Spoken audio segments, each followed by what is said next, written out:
Hey everybody, thank you so much for being here. And today we are going to do something completely different. I've never done this before. And so maybe it's going to be a new trendy thing that we do. But today I'm recording a mom, a superhero mom, because for the last 22 years, she has homeschooled her children, and she has 6, mark that down, 6 children. And her oldest is 27, her youngest is 7. So I really think that she has a few tips and helpful things that could really get us through those days when we're struggling. So I want to introduce to you Nadell Everhart. Nadell, how's it going? Absolutely fantastic. Well, you look great. I absolutely love your hair. So I know that you've been homeschooling for 22 years. Have you ever gotten any crazy comments about 6 kids and homeschooling? Well, when the older kids were little, there was 5 of them, almost all back to back. They're all, a couple of years apart at best. I got all kinds of comments like, why don't you put them in public school? You'd have so much free time. Aren't you worried about socializing them? Where'd they all come from? Oh, wow. I mean, there's all the good questions like that. Do you know what causes that? All the classic questions when you're walking around with a pile of kids, people ask you. We had all kinds of adventures with that one. Sure. So how, as your kids have grown older and they hear comments, do you guys get a good chuckle out of it? Oh, yeah. Now with Josiah being the only little one, we're always getting, are you still homeschooling? Yeah. The other kids are all, adults. They've all finished high school. Some of them have gone to college. Some of them haven't. That's awesome. We just roll with the punches now. It's like, yeah, he's fine. He doesn't need to go to school. Right. He probably gets more socialization than the children and sitting behind the desk, but that's an opinion. Oh, yeah, I'm sure he does, because he's always out talking to everybody. We're always engaging in field trips and park days and wonderful Discovery Center days and library days and all the things that happen. Well, I think another thing is really cool, though. You don't just homeschool. You also kind of have like a small homestead thing going on over there. Yes. You've got chickens and eggs. Tell us a little bit about that. You're growing your own food. I mean, that's just super cool. Yeah, I've got chickens, ducks, and turkeys, and adults all the way down to 3-day-old hatches. And I've got my greenhouse and my big garden going on. I'm working on getting a fence put in so I can get some goats. Nice. So how many of the kids that live at home, do all of the kids at home, do they still help with that? Do they help with the garden and the animals? The little one does every day. My older son, who's still at home, not so much, but he works full time. He has a really great job, so that's awesome. His schedule and my schedule are opposite. He goes to work in the afternoons and comes home in the middle of the night, and I'm done. I'm asleep. So, all right. So,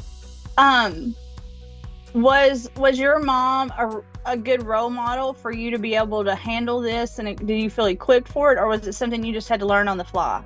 I had to learn it on the fly. Okay. I had to do a lot of learning curves. Let's say that.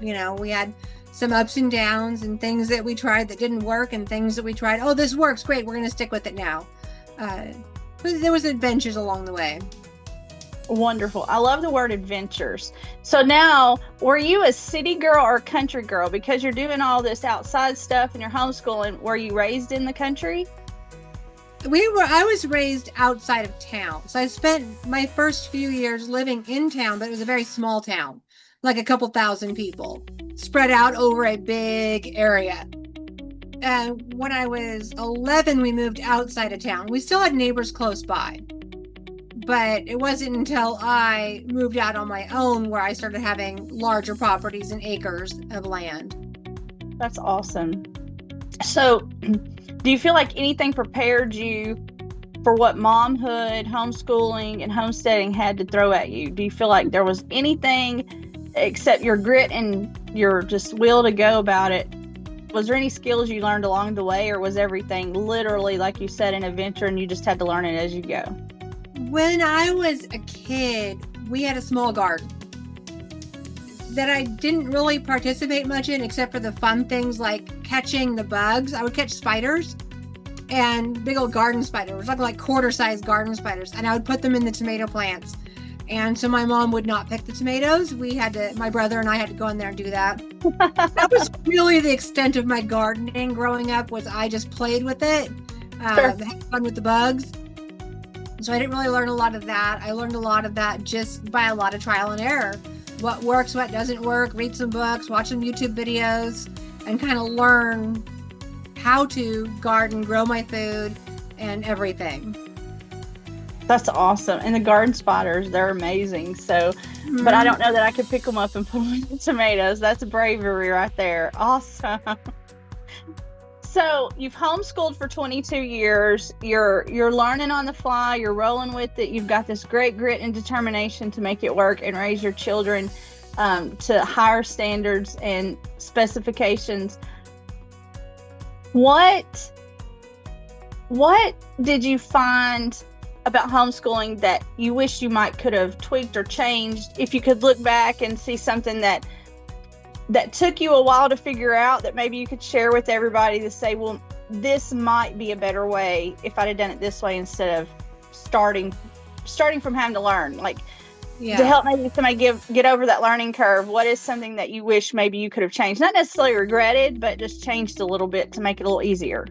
Yeah, definitely. When I homeschooled my older kids versus with the younger kids, and then with Josiah, it's all been different.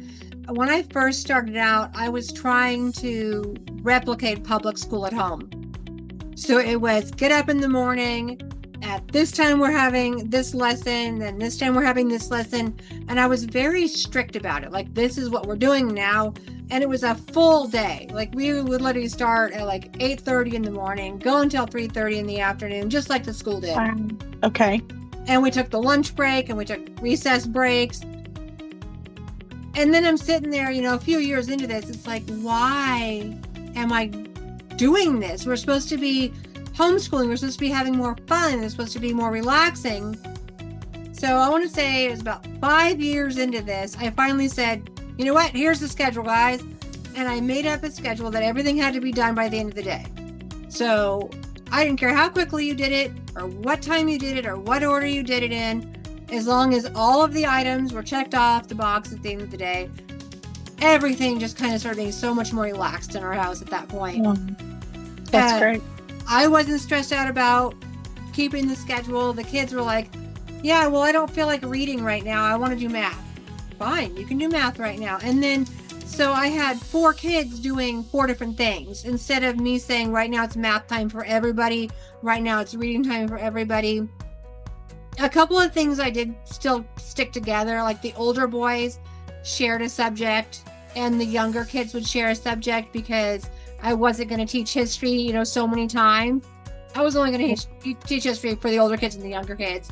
Same with their science classes. They were usually grouped by older and younger. But that was so much easier, just to say, okay, well, now we have more time to go to the park because you guys are finished way earlier. And we were able to do more fun adventures and go to the zoo and do all the things that I wanted to do, but we weren't doing because we were too busy trying to maintain that public school at home. That's really good. So you found that when you kind of laxed on the schedule, the kids actually did their work just in the order they wanted to do it, and not necessarily. I love that. And so instead of taking all day, they just got it done quicker. I love that. And I think kids are fairly smart, and once they realize we got a routine for them, they'll jump on it as long as we give them a little bit of freedom. So that's wonderful. So what was your favorite thing about homeschooling? What did you enjoy the most? Or what do you enjoy the most, since you're still going at it? You've got the 7-year-old. That's awesome.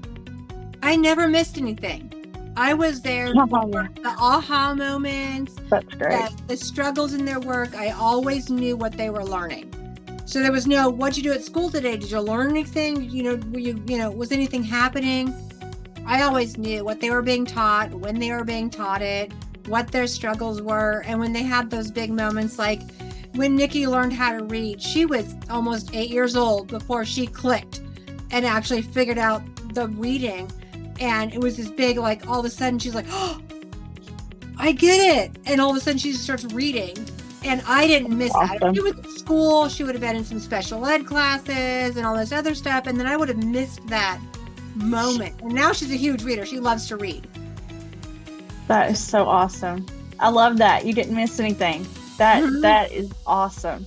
And that's a very good favorite thing. So how did you handle, so you've got 6 kids, you're homeschooling. So at one point you probably had 5 in school and 1 baby, maybe something like that, or 4 in school. Yeah, there was 4 in school. And then there was the gap, and right about the time those kids were finishing up high school, the last couple of years of high school, that's when Josiah started kindergarten. So the year Andy graduated high school was the same year Josiah was doing kindergarten. Wow. So when you had the babies, how did you handle the crankiness and the tired and the crying? Like mentally, you're already doing a lot. You've got your stuff outside going on, you're homeschooling, you're a mom, you're taking care of the house also. Now you've got a baby added into the mix. How did you handle that? And probably teenagers, you've got attitudes, mood swings, hormones. I don't want to know. I haven't gotten there yet. But how did you handle all that with them without losing your cool? Because I mean, you're the quietest, calmest person that I've met, especially with 6 kids. So tell us how you did it. My first year homeschooling, I had a first grader, a kindergartner, and a 3-year-old, and a 3-month-old.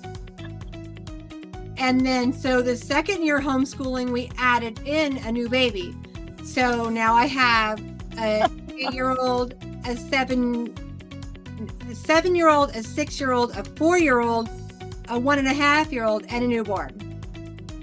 And we were living in a 800 square foot house. It was pretty tiny at the time. Wow. So okay. I had kids everywhere. In the living room, in the dining room, there was, cribs and beds set up for everybody. But at that time, I was still trying to keep the public school at home schedule. And so it was, here's your lessons, walk over it with them. Okay, take care of the baby. I'd have a baby on my hip, feeding the baby while I was talking to the kids. We kind of just hung out in the dining room a lot. The dining room was the biggest room in the house. The kids were there. And I could, pause and ask them all the questions because the baby wasn't causing problems. Now, when she started walking, that's when we kind of came into disorder. And then we had the next one, and then we had a little bit more chaos and disorder. But when he was little, we moved into a bigger house. And so that made things a lot easier. We had a lot more space. We more than doubled our living quarters. And then we had a big yard now. So the kids were outside a lot. And that's when I learned we didn't need to public school at home anymore. And so now I've got, 3 kids actively in school, 1 that's, 3 years old and starting preschool, and then 1 we're learning how to talk and walk and do all those things. And so it was pretty easy at that point because the 2 little kids would play together. And then the 3 older kids were doing school together. And so I could just kind of say, well, this is our time to do school. We're in the dining room. So the house is open, which was a big help. So the whole kitchen, living room, and dining room was one big open space. And I just had a gate up, and the kids played in the living room. That's where all the toys were. All the cool toys were in the living room. And so the babies would just play out there. And then all the kids would go outside together, get muddy, come back in, do some more work. And we kind of had our breaks. And there were times when I would just throw my hands up and say, not today, guys. I just can't do it today. We're not doing any homework today. Let's just not. We're just having fun today. And the kids, of course, were like, yay, let's do today. And that's awesome. The power of homeschooling is, if one of us was having a bad day or somebody was sick or I was just overwhelmed that day with trying to get other things done or just had a lot on my mind, I could just say, you know what, guys, we're just done. We're not doing anything. Go read for 20 minutes and then we're calling it good for the day. and able to do things like that. So that was a good thing. That's awesome. So leading into this, and I'm going to try to make this the last question very quick. So how did you handle when you needed a break? You would go play, but what if you needed quiet time or just that moment to yourself, and you've got the kids everywhere, you've got a baby? What was there a technique? Was there something you did? Music? What was your thing to kind of just mellow out? I would usually go to my room and read a book and just listen to the kids. If there was any abnormal noises that would catch my attention, because they would all play together. Yes, we had fighting, they had disagreements, they're kids, they're going to do those things. But I often had extra kids in my house because I did a lot of daycare for my friends and family. So I would end up with 8, 10, 12 kids in my house sometimes, all under the age of 10. And so those were good times, you know. I would tell people, hey, I don't want to go Black Friday shopping. We're doing homework that day anyway, so you can bring your kids over and you can go do my shopping for me. And I would give them each a couple things to buy for me and hand them the cash, and they could go wherever they were going shopping at and bring my stuff back. And I didn't have to deal with it, but I would have kids. And looking back at my Facebook memories, there are things like, well, the kids today are 10, 9, 8, 7, 7, 5, 3, 2, 2. And you know, they're literally like breaking them down by ages like that, and there'd be a whole pile of them. That's awesome. I keep telling people when they ask me how do we do it when we have a friend over for the boys, I'm like, well, after 5, what's one more? I mean, it's just like, what's the extra one? Oh man, Nadell, that was so awesome, and I appreciate you sharing all that with us. And maybe there will be a part 2 that might be in our future sometime, but I really appreciate your time, and thank you so much for sharing. I know that I've learned a lot and I've got a lot to implement here, but you take care and you have a fantastic day. And if you learn anything else new, share it with us. Absolutely. Yeah, I'm all for round 2, round 3. There's always more. Oh, there's always more. We haven't even got into the homesteading part of it yet. No. Thank you so much, Nadell. And guys, we'll put a link down below where you can follow Nadell and watch her personally on her channel and all her pages, whatever she's got going on. And thank you, Nadell. You have a great evening, and it's such a pleasure. Thank you. Oh, you're welcome.